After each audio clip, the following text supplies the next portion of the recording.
Well, good morning and welcome to another episode of the Real Estate Heavyweights podcast. As I am already saying hello, and then I'm looking to make sure I'm recording on the right mic, and so is Tavis. So we've had a few technical difficulties in the last couple podcasts, and it's one of those things. You got these checklists, like, okay, is this right? Is this right? I'm getting more used to it, but sometimes I just start going. So. I am Ashton Hines, half of the Real Estate Heavyweights. I am a physical therapist assistant, full-time running around town. I'm also a realtor. I've got a goal of this year doing 100 open houses. So a lot of my social media lately is me going to open houses. And I also invest. Recently, I finished my flip number 4. And that flip, I bought from one Tavis Westbrook, a real estate friend, mentor, guru here in the Dallas area. He's done over 200 flips. He's got commercial, he's got midterm rentals, long-term rentals, and he's here with us, the other half of the Real Estate Heavyweights. What's going on, Tavis? Hey, good morning. I am the other side of the heavyweight podcast here. The heavier side, mind you. I don't know, man. You are doing a good job. You are sliding down the scale. The last couple of times I've seen you, I could definitely tell a difference, and I have been creeping up. So I got to get on the. Well, I ball appreciate here. it. It's been good. Back in the gym, back in the routine. Feels good. Put it all back together. Unfortunately, I think my dogs are getting neglected. They're looking at me every morning like, why aren't we going on that walk? When I'm running out the door to go to the gym. So right. Well, maybe they can get I gotta make time for both, right? I gotta do the 2-a-days and do a 2-a-day. Dogs on a walk. Yeah. Well, cool. Well, the last couple of times we've talked about, Tavis has got some midterm rentals that he's been renting out. I assume those have all been rented, and you're just kind of hoping that they settle in and there's no big issues after they get started at their place. Yeah, everybody's happy right now. I've got one in Richardson becoming available here towards the end of the month. And I've been getting quite a bit of inquiries on it, but nothing's really sticking so far. So, as we've talked before and as you guys have witnessed, that can change in a matter of, 30 minutes to an hour sometimes on getting somebody. So the good news is that one has actually been booked most of the year through the Airbnb platform. So we, register now as a, super host, and that property shows up as a guest favorite, and all of that. So that's great.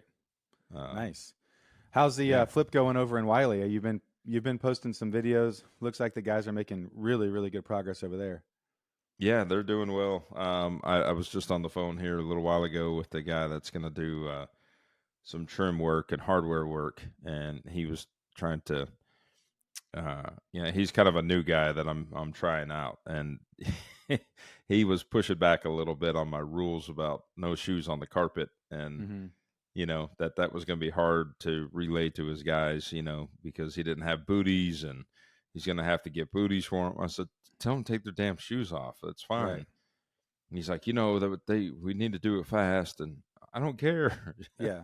Like, you're trying to, do you want me to come after you after they, get mud all over the carpet? I don't think so. So just follow the rules, man. So yeah, I know you taught me that. Put the signs up, make sure everybody knows. And I caught myself.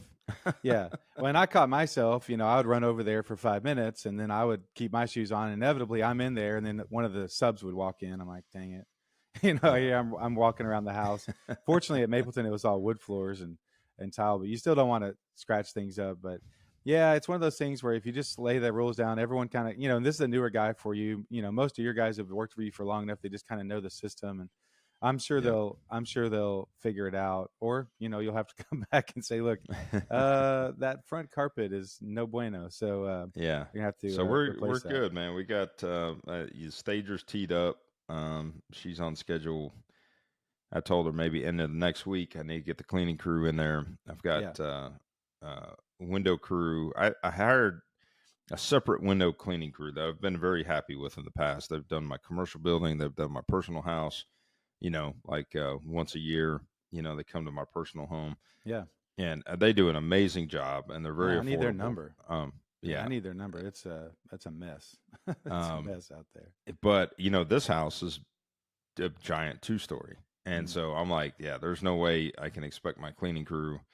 Normally, I get the cleaning crew to handle the windows at the same time, but this house has a lot of glass, Mm. and it's 2 stories, and the ceilings are 19 feet throughout the majority of the house, and yeah, I was just like, I need to just separate this, get a cleaning crew out, do the windows, and then have the cleaning crew just focused on the rest of the house. So Yeah, it'll cool. be more efficient that way. Um, Well, and good deal. Well, so yeah, I've been doing working good. over in Richardson to try to get that house sold, or where we have a contract on a house. Our investor friend now, Aaron, he put an offer on a house over in Richardson.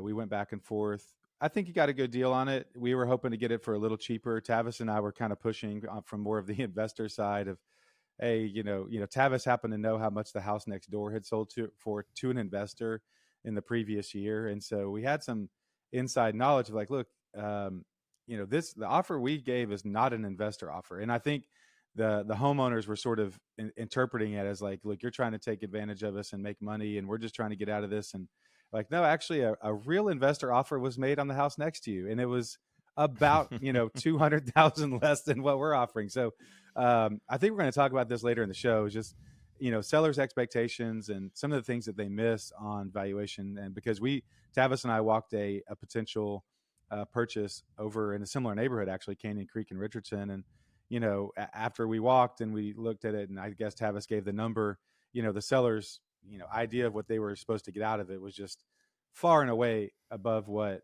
probably is realistic, but I'm sure that happens a lot. So we're going to try to dive into some of that. But the Richardson house, it's going well. We're through the option period. We had asked for a lot of things on the option period, and they said no, thank you. And so Aaron is really excited about the house, and Tavis, I think, is going to get to do the design work over there, and so that's going to be cool. Getting to work with Tavis there, kind of on a different relationship. I'm representing the buyer, and he's going to turn it into a really neat midterm rental. And we met with the interior designer that he's going to use, that he has a relationship with, and so Tavis is going to be doing that. So I think that'll be a fun project, hopefully coming up soon. Yeah, and I think it'll be cool. I'm excited to tackle that one, and he's a pretty easygoing, visionary based client. I think, obviously one of your easiest traditional clients you've ever dealt with. Yes.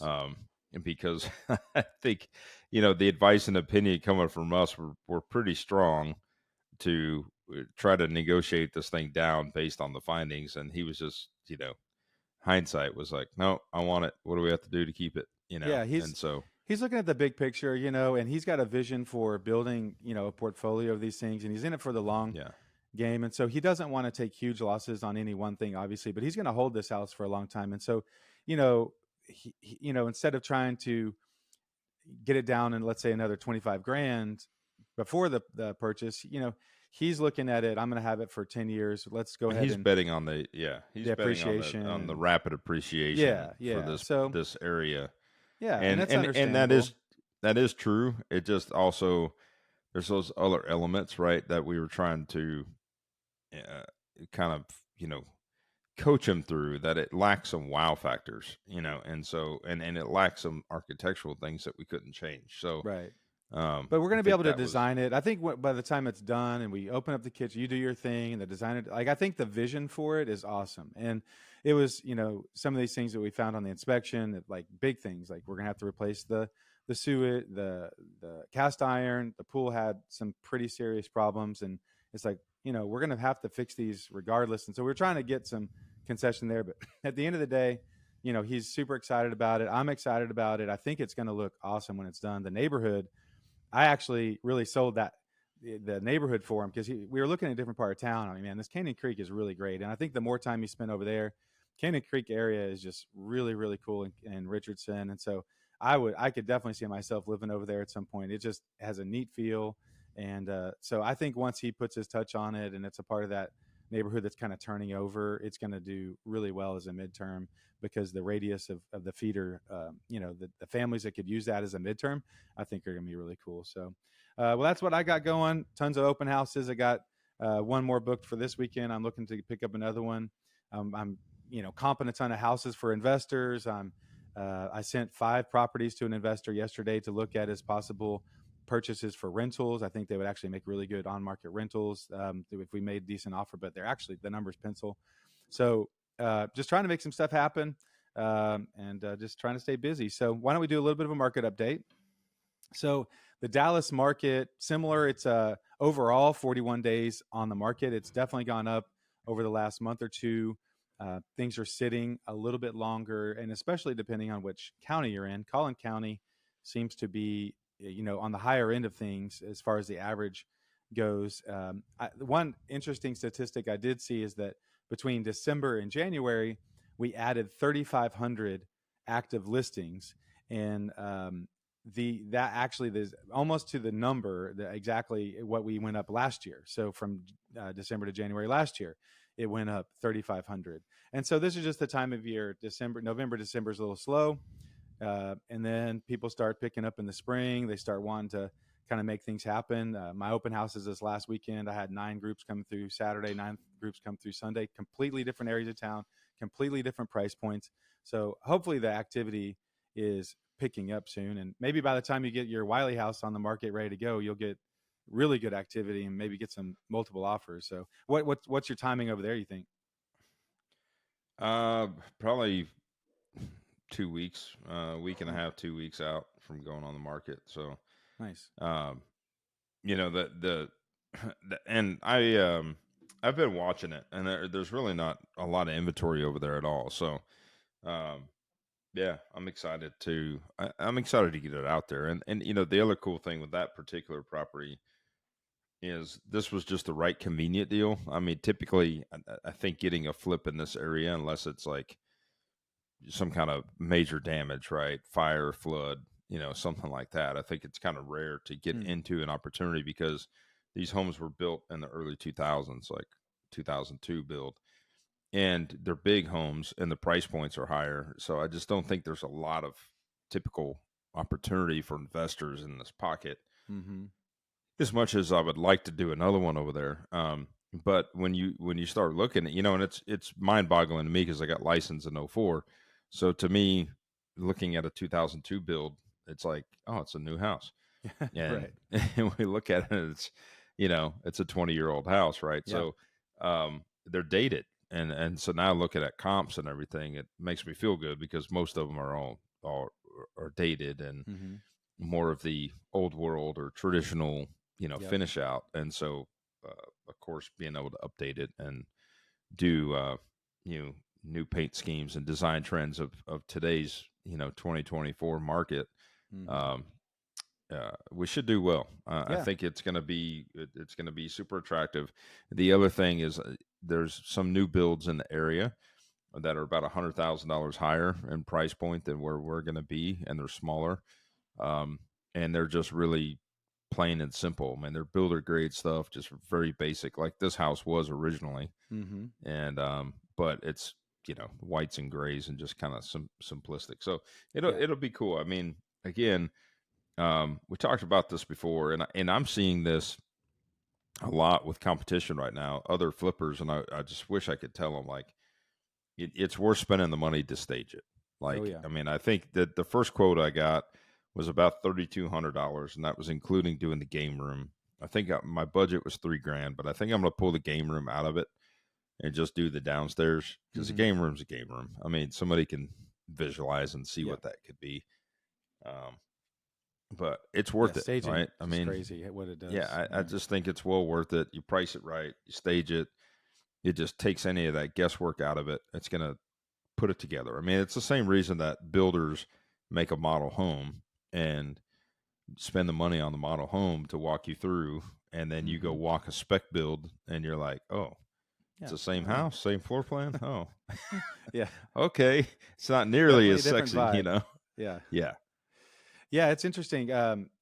So actually, the open house I did on this last Saturday, it was a 1997 house, but so many people commented on how well they had kept it up, and they had just spent money through the years. They had been there the whole time, really upgrading and doing it in a way that has paid off in kind of the neutral, higher end neutral. They Timeless, had really right? good marble and like really good tile that just isn't super trendy one way or the other. It just aged really well, and it also fit the style of the house. It was kind of it was transitional, leaning more traditional, but their Yeah. furniture kind of they lived there still, and they had good style, and they had drapes, and like it just all worked. And so anytime people walk through, it was on a little bit of a higher end for the neighborhood, but no one complained about the price because it just felt right. And they had done such a great job.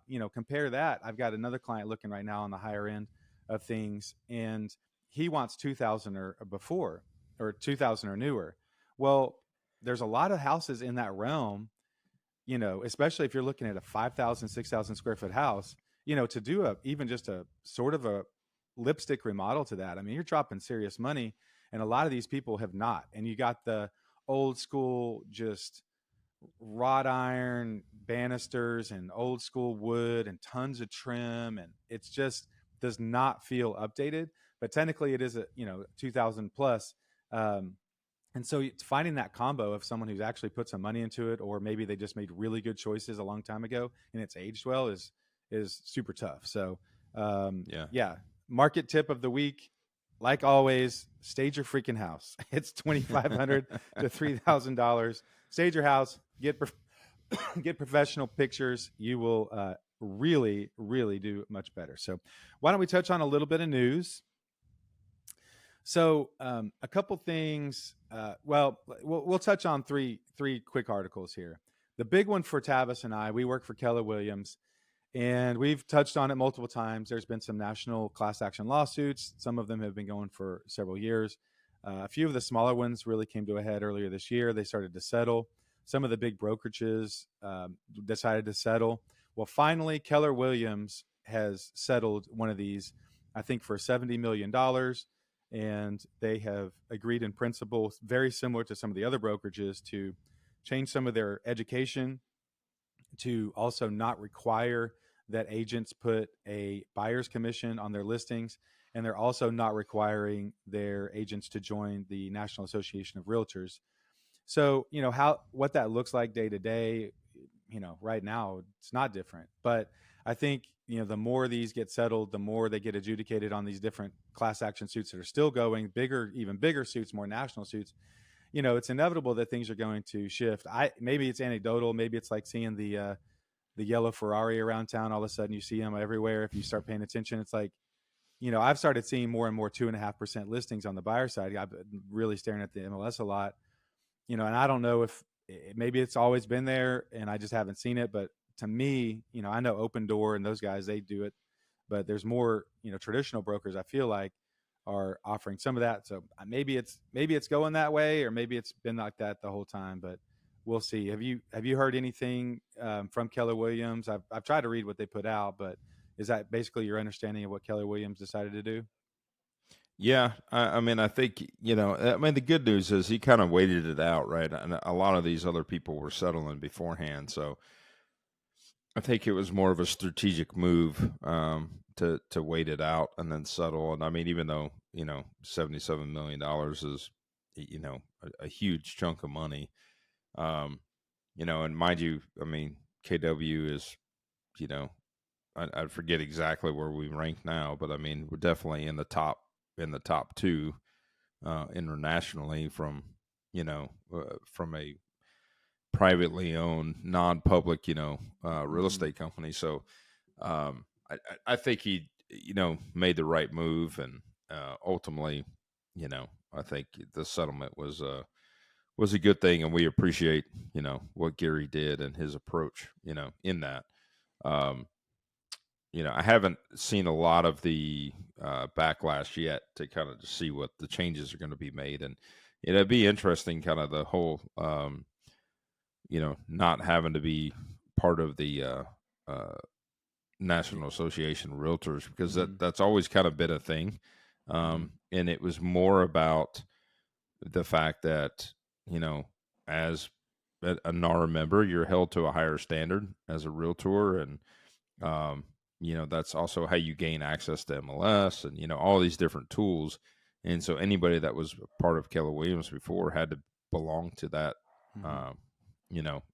Into that network, right? We had to belong to the National Association of Realtors, and there's fees, and quarterly fees and annual fees and everything that are part of that association. So Yeah. that'll be interesting to kind of see what happens with that and how that is interpreted, because again, it's all about code of ethics and all these different things that kind of make us held to a higher standard. So it'll be Mm-hmm. interesting to kind of see what Yeah. happens with that.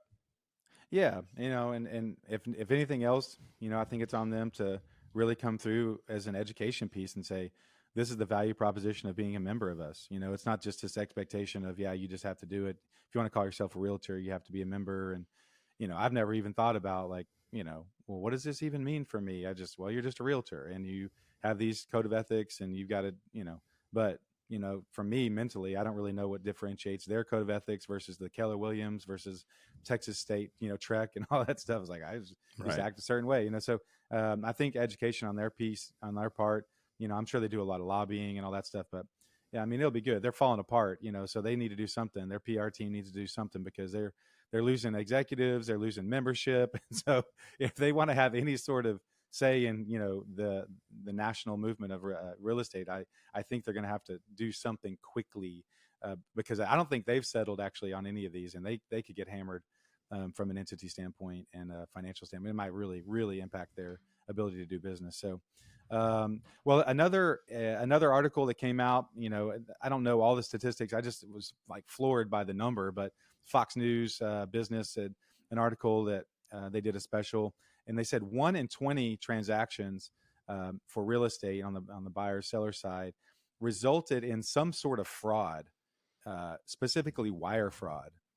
And Mm. this is interesting because Aaron, when he was trying to wire his earnest and option money to the title company the other day, they're based in Denton. He lives in Frisco. He's like, man, I don't necessarily want to drive over there. So they're figuring out this wire stuff. Well, there's all sorts of things you have to sign off on, and we will never do this, and this is how we present it to you. And so, and then this article popped up. I'm like, well, I guess there's the reason right there. I guess it's very sophisticated. It looks very real. A lot of times, somehow they know you're in the middle of a transaction, and they'll send you an email that looks just like your title company and says, hey, by the way, wire the money here. And you do it, and you show up to closing, and they're like, hey, when are you going to wire that money? And they say, I did it yesterday. And so fortunately, it seems like a lot of the banks are on board with trying to make it right and giving you your money back if they can prove, like, hey, this is what I did. But man, that's kind of scary. 1 in 20, to know how many transactions are happening. We've got 11,000 active listings right now on the DFW MLS. It's like, man, that is quite the number. That's not anything you've ever personally had to deal with, is it, Tavis? No, years ago we had a situation happen, and I can't remember. I can't remember the dynamic of it. I remember something happening. Mind you, this had to be like 10 years ago, but I remember something happening, and I don't remember if it was specifically on our deal or if it was another deal. But it was, it basically, it's like what they said. Somebody hacked into the email and said send the wire, and then the wire was sent and it's basically disappeared, and they had to track it back and figure out where it went and what happened to it and all that, and and uh and get it figured out, Yeah. and I think there was some kind of insurance or something that that played a part. But no, it happens, and you see these disclosures all over title companies emails and bank emails, for instance. And sometimes it's frustrating, like when I email back and forth with my banker, one of my bankers, it's frustrating to me because I get this encrypted, email back, and Right. it's sometimes just a very simple question, Right. and it's like I get an email back with this encrypted message, log in here, password. I'm like, I don't know my password. I'm just trying to read this stupid email, Yeah. and there may not be any valid information that's being passed and forth. But I mean, ultimately, I'm glad they do it. And then there's a reason, right? Because these cyber hackers are geniuses at this stuff, and once that money moves around, it just disappears. So, Yeah. there was an issue with a big title company. One of the larger firms a few weeks. Well, I think in December, um, Fidelity. Which is actually like the underwriter for multiple other entities that do title as well, and they had a crazy security breach, and kind of shut their stuff down for a few weeks. Yeah. And I think they got it worked out. I don't remember ever hearing, what the negatives were, but anyways, it's a real thing. So it's just very important. One thing you'll see in the emails is just never send wiring instructions over email. They'll call and verify, and stuff like that. So that's why I go into the lobby. I go into the lobby a lot, and they're about to open up a Frost little mini lobby right around the corner from my house. I may have mentioned this. They just did that up the road from me, and I went in there yesterday for the first time in a little bitty Frost store. Yeah. And got cash out for one of my contractors that wanted cash this week for whatever reason. And it's not normally a situation, but I was like, okay, you scratch mine, I'll scratch yours, right. and let me do this. Yeah. But then I started thinking in my head after I pulled this cash out, because there's that thing going now where, people are watching you go into banks and get cash. Yeah. And so people are leaving cash in their car. Don't do that, by the way. If you're going to get cash, keep it on you, on your person. And another thing they said is don't go from the bank, and get cash and go directly home. I made that mistake. I didn't think about it till I got home. And then I'm like looking around like, did anyone follow me? But anyways, that's another thing. We need to watch some of those mafia movies just to get some tips on how to move around with serious cash. So watch Breaking Bad again. Man, there's just bad people out there. I've got a buddy that's in the FBI, and he actually works in the digital cyber crimes unit. And we had dinner the other night, and he was kind of telling us about, just some of the crazy, dating schemes. And I mean, there's just people out there basically at every turn just trying to figure out how to steal your money. So you just have to really, and I'm really trusting on some of the stuff, but maybe going a little bit more analog, going into the bank and, figuring some of that stuff out will be good. So the third art. Oh, go ahead. Yeah, go ahead.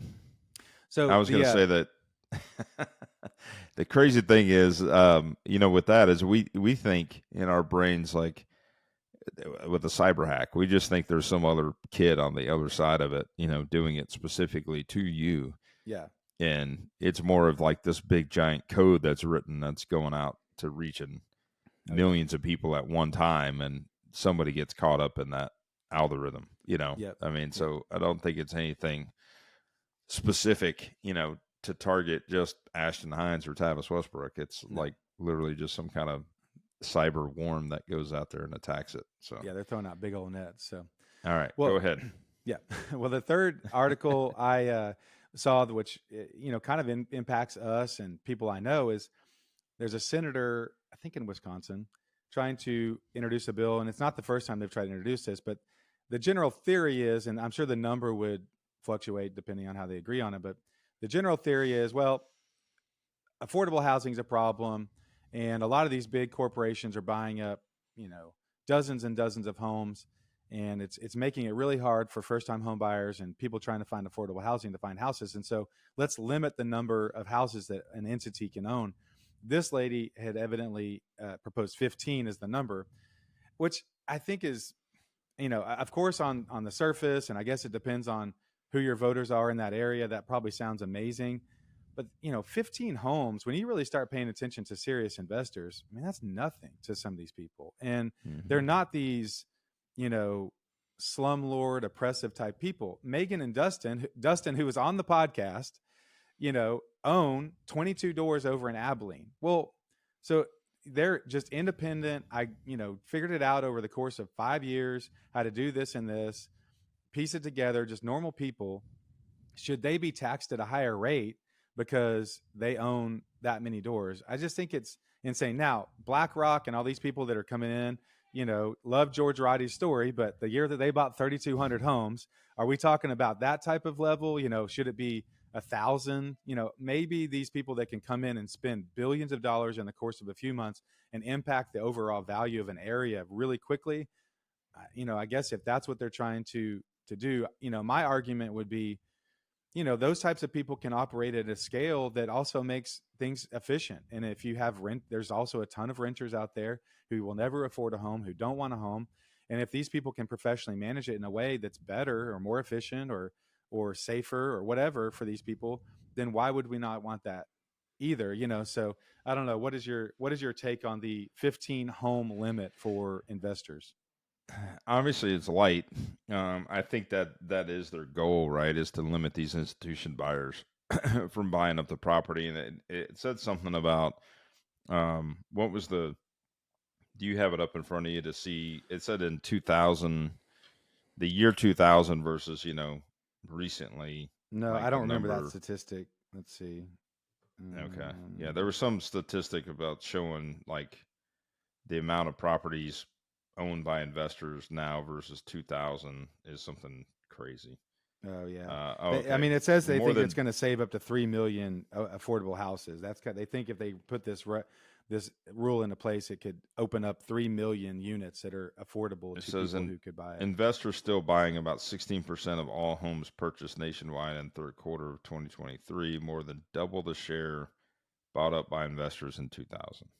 So basically, 8%, back in 2000, and now about 16% buying in, 20, in 2024. I mean, I or guess the rub would 2023. be, how do you prove, are you beating those buyers out? Now they're going to sit on the sidelines to get the rentals because they just absolutely can't afford it. I mean, you could look at it from the flip side, from a seller's perspective. Here comes someone offering full price or close to full price asking, so then they get to walk away with more money. So who, Yeah. It says it says research published in 2021 found that since 2005, the number of residential properties owned by out-of-state landlords has quadrupled from 1,300 to 6,000. Most of the properties are single-family investments or duplexes. Ohio is another big one, which we need to get my buddy Keith on here, who has a bunch of property in Ohio. He actually built a big portfolio here, like in Louisville, back in like 2008, 9, 10, 11. And then somehow got connected and started buying some stuff up in Ohio. Yeah, Ohio is really affordable. And he's got over 100 doors now. But again, shame he's on just him. an individual, just taking advantage of people in the Midwest, just sitting there trying to live their own life. I think the argument is, that the argument is, and I don't know a lot of the details, but I know, like in Europe, for instance, like in London, like it's made it to where it's very difficult for people to be able to buy a home, and so most people are renting a home, right? So I think that's the concern. Excuse me, behind it, and you got to think that an investor offer, as we talk all the time, especially when these institution buyers were buying at pretty heavily when interest rates were lower, they were very competitive offers, to the market, because they are not only making the numbers work currently, but their idea is what's it going to be in 5 years and how do they gain the appreciation gain out of it. And so they were buying very competitive. I mean, close to retail is what these investors were buying. And again, it was a convenience buy, very simple, very easy, guaranteed close, same as cash. And so, yeah, it's made it tough, over the last couple of years when you're competing against an investor like that as a consumer buyer. It's made it tougher, to compete. And I think that's probably where this pushback's coming, is just from the independent buyers going, and then you got homeowners too that are seeing the neighbors' homes being bought and rented versus, owned by somebody, and people get frustrated by that. But. Yeah. And I mean, devil's advocate, I'm sure there's some benefit to it. I'm not going to pretend that there's not any benefit to limiting it, that these huge hedge funds can come in and buy 1,000, 2,000 homes in a certain really short period of time. But the cynic part of it and the precedent part of it is like, okay, look at the car market. You have CarMax. They buy 40 cars a day down here in Plano, and well, if I wanted to buy a used car, well, they're buying up all the used cars. Or, how do you have all these franchises? You've got McDonald's all over the country. That's, the local hamburger guy can't compete because McDonald's comes in and they take up all the business, and they run, small time people who really want to run a restaurant out of business because, they're this huge corporation that can, operate at scale. So there's businesses all over that operate at scale that are backed by $1 billion funds, because they can come in and buy things and put their systems in place. And we're okay with it, with franchises and all that stuff. But when someone comes in and does that with homes, it's like, oh no, we can't, because, these people really need to buy an affordable home. Well, maybe someone wanted to buy an affordable business and they can't, because now they can't compete, and that's maybe not like the best comparison, but there's basically business that happens all over all the time that's backed by huge, huge funds. And we're not saying, well, that's bad, don't do that. You can't put more money into that community, because we really want the locals to really be able to thrive. So to do that in this industry seems a little bit odd. But again, I think, it could be beneficial, but I think it's also very electable. I think it's really good key point of like, hey, we're really trying to work out affordable housing. We're really trying to work for you to be able to go out and live the American dream. And I think it's just really something good to talk about, that so it's easy to explain, Reading a little bit further into this, that one of their goals here is that they would call it Baldwin's tax. And basically the tax would be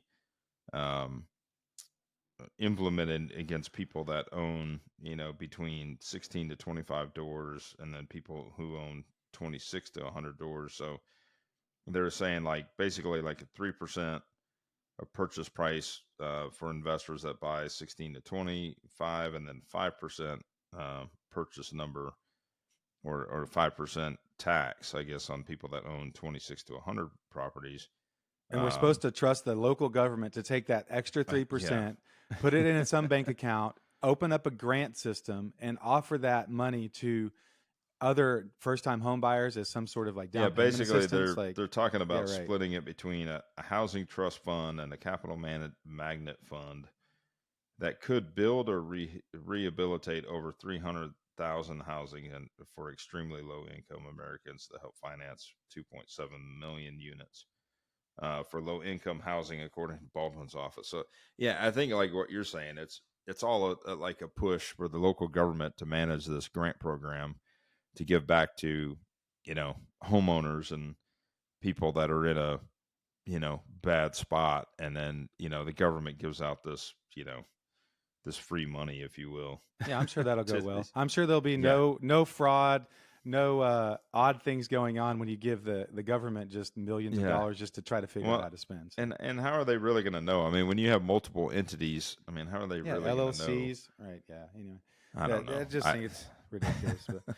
All right, let's move on to our let's move on to our real estate topic. I think this is a good one. We're not going to, I think we actually might make this a real estate university episode here soon, but we came up with we were talking about this Canyon Creek property that we walked the other day, and there was just this real disconnect between what we felt like the value of the house was and what the homeowners thought. And so we came up with a really, really snappy 4 L's that really impact a seller's value of their house that a lot of times they overlook. And so number one, of course, everyone, talks about location. Well, number one is location, but maybe not so much how you're thinking. So let's just quickly dive into the factors of location when it comes to selling your house. Now, this could be retail, but also could be to, selling to an investor. So these are the things that people really just should pay attention to and be realistic about. And hopefully the agent that's working with you to list your house has this conversation with you to sort of give you a nice snapshot of what your property might be worth. So when it comes to location, of course, one of the main things that I dealt with on Mapleton and this Canyon Creek house was on Custer is the street. So being on a busy street, no bueno. Yeah. And again, mind you that the way we have to think about properties is we work backwards from the top side. And so the top side is usually a lot of the argument. That's where things begin, because people have an unrealistic idea of what that value could potentially be. And when you know these things, starting with location, you have to put a cap on that top of the value and say, okay, we have to start here and then work backwards. And, when you have the untrained homeowner or even the agents in some cases, if they're just using dollar per foot as a comparison, they're looking at it as a whole and just going, oh, look, some of these houses, and this was a golf course community. Of course, the golf course houses, somebody may be buying it, tearing it down for $600,000-$700,000 and then building a, $2.5 million home on it. And so that skews the numbers. People just have no idea on the comparison when they're looking at, what their existing home is and what it could be worth. And they have this unrealistic idea. And then you have the tax assessed values that, in this particular case, we saw a heavy reverse mortgage on this property. And then the tax assessed value was extremely high for the property, unfortunately. And that to them set the value of the property, right? Mm-hmm. Which is totally incorrect, because our ARV was only about $100,000 higher than what the tax assessed value was. But in their mind, that, the tax assessed value was the value of the property, essentially, right? Yeah. But so going into location, the big thing about location is we talk about location. That's a geographical location. What's the demand in that pocket? This particular pocket it has a division between elementary schools and actually two different districts all in the same neighborhood, and one creates more demand than the other. So you have to kind of dissect that. That's more of that geographical demand, is what's going on in that pocket and what's the driving factor, and how do you dissect between the different values. Then you have the actual physical location. In this particular case, this was on an extremely busy street, and therefore is going to take a hit. You're going to have people that are going to offer you a percentage amount lower than something that's on an interior lot because of being on that busy street. It's hard to park. It's hard to pull in and out of your driveway. All these different things are a main factor. And this was a very popular street, very well known. So it already has a stigma. As soon as you put that address out on MLS, people are going to push back on it because knowing the address, right? Mm-hmm. Knowing the street name. So therefore, it's going to limit that ability to push that value up. Now, if you really do it well and you get the right person in the door and they want to pay more than the other guy, okay, great. But you can't bet on that, right? And then you have other things. So busy street is one of them. And you actually see this deducted in appraisals. If you guys are out there, look at your appraisals that your buyers are getting on properties they buy. See if you can get a copy of it. Just study them. The more that you study these appraisers, the more you'll understand how values work, and that it's a lot more involved than just looking at a dollar per foot number. And, the other factor would be, we talked about power lines. Yeah. Yeah. What it backs to, right? So like it's a catch-22, as we were talking about off air. You could back to this jogging trail, which is really nice. It's cool. You got a green belt, but the green belt has these big giant power lines.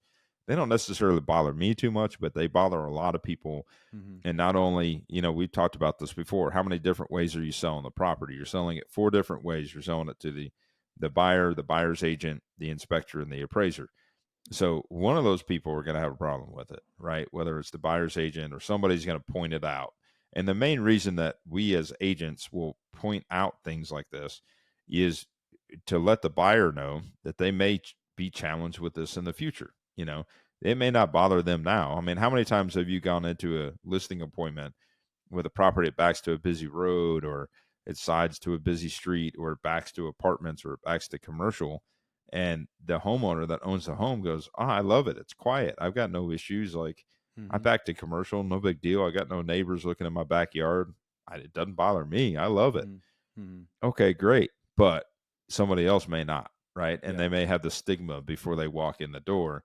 And so it's just important that you always have these conversations with that owner, that, hey, later when you call me to sell it and I tell you we've got to price it $10,000, $20,000, $30,000 less than what your neighbor sold for across the street, and you get mad at me, I'm telling you now mm-hmm. that we're going to have that challenge, right? Yeah. Like that, we just have to prepare for it. And if you prepare for it and we buy it right now, it's not a big deal. Yep, Okay. for So sure. that's location. So So what's the next location, one? number 2L, life expectancy. So there's units, there's systems in the house that we look at, and you have your electrical, your plumbing, your air, your roof, your foundation. So these are huge, systems that are going to be there. Now, the foundation doesn't necessarily have a life expectancy. It could shift, but your roof does, your air units do, your electrical does, and your plumbing does. And specifically, like this house that we bid on over in Richardson, and a lot of the houses that Tavis is bidding on right now in Plano. I think you said probably 25 to 50% of the houses in Plano. Pretty much, it's just the part of town that was built, pre 1980, mostly in the mid 70s, late 60s in these areas. They have cast iron plumbing, and there's just a life expectancy to cast iron. It's sitting in moist clay for years and years and years. It's being used, and at some point it will fail.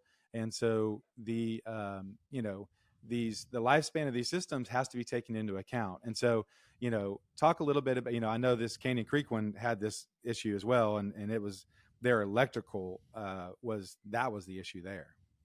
Yeah.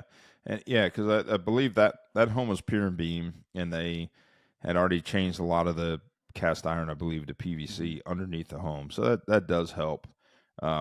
Statistically, working under a pier and beam home, changing out cast iron to PVC is obviously much less or much more affordable um, than working with a slab home. So that's another thing to be aware of. If it's a slab home, you're digging and tunneling, and it's very expensive. It's hundreds of dollars per foot, per linear foot that you're digging and tunneling under a home to change it out. So, yeah, but the things that we were looking at was, when you have pier and beam, you also have to look at how many years has this water been leaking on that floor in a bathroom, or the water line to the fridge that was hidden behind the fridge. You couldn't see it, but when we walked on it, it was squishy. And so Yeah.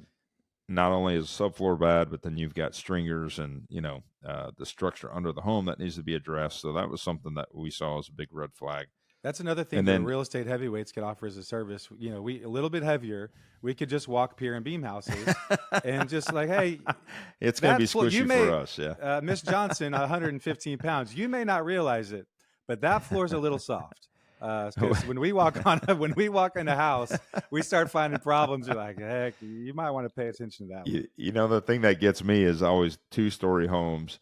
When you walk in that decking on the second floor and it's going, Yeah, and excuse I'm me, walking it, and excuse me, and I'm leaving. I'm like, hey, we need to put screws in there. So I'll tell my guys to do it. And then they go up there. We're like, we can't find any squeaky. And I'm like, hold on, let me walk.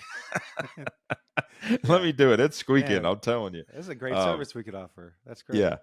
So now at electrical panels, I mean, there's several different brands out there that have been discontinued. That are going to get flagged on the back end inspections.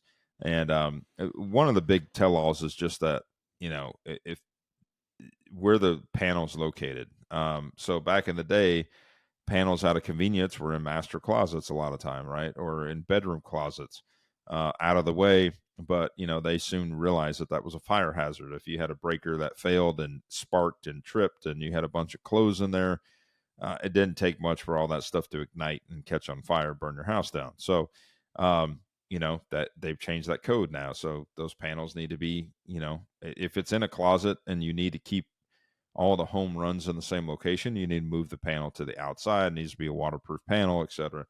That kind of thing. In this particular home that we walked, they had, not only was the panel in a closet, but then the main disconnect, or the main breaker source into the house, was in a different location. So it had a sub panel, and that gets a little bit more complex and costly. And again, you have to think about where the home runs are that are distributing to all the plugs and all the power in the house, because that's where the new box needs to go. So you have to kind of know those things. But yeah, those are all different life expectancies that you and I were walking and just kind of ticking it up and going, okay, yeah, panel's old, needs to be changed. not a big deal. We still buy the house, but we got to take that into account. Yeah. HVAC systems, how old are they? How old is Right. the roof? Roof looked okay, but it was, plus 10 years. Most likely it's going to get flagged in today's day and age, even though it's got a 30-year shingle. Every inspector and the brother right now is flagging a roof that's more than 5 years old. You do a major renovation on this home, most likely it's going to get flagged. You need to kind of plan ahead. Mm-hmm. So we're just kind of checking the boxes Yeah. as we're going through. And, that's what we're talking about with life expectancy is Yep. you kind of got to know things that even though that they're performing as designed, if you're buying the home as an investment, you're most likely going to have to go ahead and change them out. If you're buying it for your personal home, you can tolerate it and then deal with it, when those things fail. But if you're buying it as an investor, you need to probably plan on going ahead and changing those things out during the project. Yep.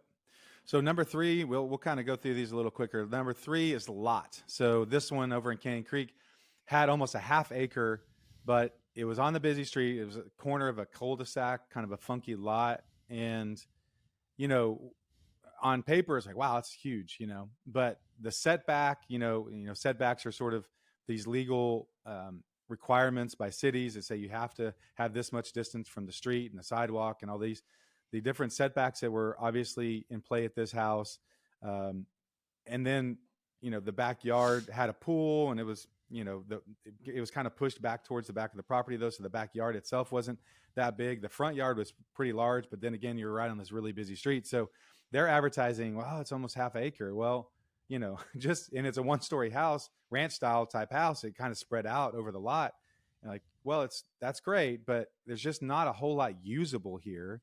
And so when you're considering selling your house, you really need to consider, what kind of lot do I have? Do I have a 40-foot lot, 50-foot, 60, 70? Is this a wedge corner that I can really, really market and say, hey, this is actually different. This is a great, great backyard and really lean on that.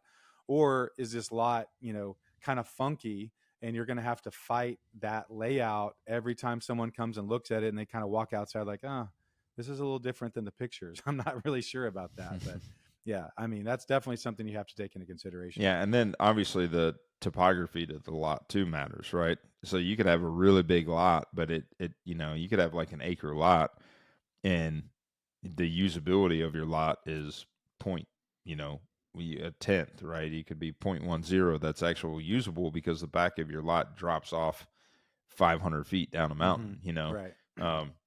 And so there's things like that you have to be aware of. And you can't just look at the paper, value, but that home we walked in and one of the first things out of the homeowner's mouth was, oh, this is a great lot. Did you see how big this is? This is 0.44 of an acre.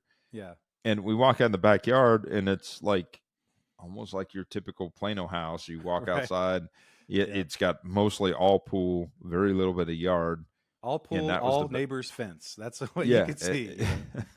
And that was, that was your backyard. And then to the left was a driveway that did swing off of the, side street, because it was a corner lot. But you go out and you had, I don't know, 50, 60 feet of yard past the garage, that, was all this big open space. And you could close it in, but what are you really gaining to do that? And you're limited on doing it because the city's that setback on a corner lot is much bigger because usually that front setback and the side setback on a corner is usually about the same. And so what happens with that is they need visibility for cars to see around the corner. And so they're going to limit your ability to even pull a fence all the way across, right? Yeah. And so that's what you run into that people don't think about. And the other part is, and I think this might go into your next thing about layout and floor plan. But the issue with that particular home is the garage was all the way on the left side of the home where the extra lot size was. And then you're like, well, how do you use that side of the space, right? How do you, if you do close that in and you do expand in working with this existing home, how do we even make that attractive? Because you've got a garage that's blocking everything from accessing into the house. So it's another thing to think about, but let's go on to the next one. Next one, like Tavis said, number 4, layout. So big deal. The open house I did on Sunday, all the bedrooms were upstairs and the laundry was upstairs. And oddly enough, not a ton of people who came through mentioned this as sort of a problem. But in general, I would say, if you don't have any bedrooms downstairs and if the laundry's upstairs, these are going to be layout issues. They're going to be a problem. And if you have a house that's kind of winding, funky, oh, you got to go through this room to go get to that bedroom. You got to be really creative about ingress and egress of like, how am I even supposed to use I've got to go through the master bedroom to get to the laundry room, things like that. Not to mention, just style of, hey, I really like more of an open concept. This house is really closed off, or this house is way too blown out. I want some more walls. When you have layout issues, you might get used to them, and it might make all the sense in the world for your family to have, 3 living rooms, one for everybody. But someone else coming in there might say, like, I'm not even really sure what I'm supposed to do with this room. There's not a closet in here. I can't make it a bedroom. It's right off the entryway. I'm going to have to put a wall up here to make it. Like, they have to, like, the minute they start walking in the house, they start having to get creative about, how would I do this? How would I do that? And the more you can avoid that, the better. And, this house, the layout was actually decent on this specific house. I would say the downside for this from a layout perspective is really just a construction. They had a lot of the sunken living rooms, that sort of thing. It's not really a layout thing, but, just the actual interior design of a house, the layout of that stuff really can play a role. And if you're having to explain things to people, that's a downside, and you need to take that into consideration when you're coming up with the price for the listing. Yeah, if people are walking in and scratching their head, that's something I always kind of use as a term, right? If you're scratching your head and going, what are we doing here? What's the space? What is this for? Staging can help with that in a simple home. We talked about staging earlier. That can really help, with that situation. Because it identifies what that space is actually used for. I'll double back on something you said regarding the floor plan. So, having all bedrooms up and everything else. So the caveat to that is make sure you study what's going on in the neighborhood. If it's a neighborhood in an area or a subdivision that all bedrooms are up, then that's not a bad thing, right? Because that's what you get for your money. That's the subdivision. That's the area you're looking. There's like huge subdivisions and things like that built out in Fort Worth. And that's how all the floor plans are. Like, all the bedrooms are up. If you ever have spent time up in the Northeast at all, or the northern part of the United States, a lot of homes up there, all master bedroom and all bedrooms are up and living quarters are down. It's just the way homes are built. So here in Texas, along the way, you've got a lot of one-story ranch-style homes, and so people have gotten used to having all bedrooms and living quarters on the same level. And if it goes into a 2-story home, then they've gotten into, well, let's put the master quarters down, and then let's put secondary bedrooms up. Mm-hmm. And so we've gotten used to that, but other parts of the country don't operate that way. Yeah. And again, it goes back to just looking at what your competition is, and are you the oddball where everybody has a master down and you have the master up? Then you need to adjust. Mm-hmm. If you're in a situation where everybody has masters up and bedrooms up, okay, great. Just make sure you're comping to those specific things. Yep. And so that's something to just be aware of. It's not necessarily always a bad thing, but you have to make sure you've got something to connect to. Definitely. Well, that was a long conversation on the 4 L's. It's just some groundbreaking information here on when you're selling your home you need to consider. But I think it is really great because we just went through that with this person, and it really does come into play all the time, some of these things that we consider, especially from an investment side, that sellers may or may not consider. So definitely thank you so much for listening today. It's run a little bit long. Please share this with a friend. We are approaching 1,000 downloads, which, is the first milestone for this podcast. We're getting super, super close. So honestly, this podcast or the next one might break that. So, do us a favor, try to share this with a few extra people this time. Say, look, they're really doing a great job. And I think this is some really good information.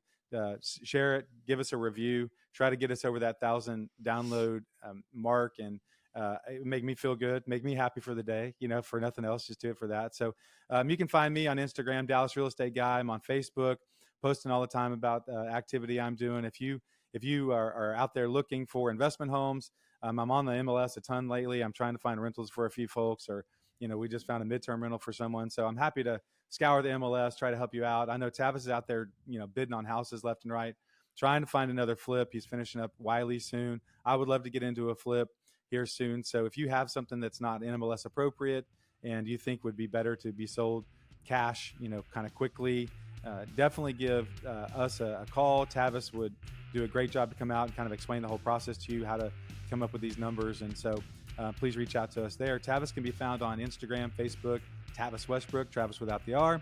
Tavis Westbrook Designs, if you need blueprints, design work, 3D renderings, all that stuff, also very doable. So until next time, hopefully we're going to come up with another interview here soon. We're going to find some brilliant person in Dallas to interview. Maybe your friend that has stuff up in Ohio. That'd be awesome. And we will come with you with another interview here soon. Until then, thank you so much for listening, and we'll talk to you soon.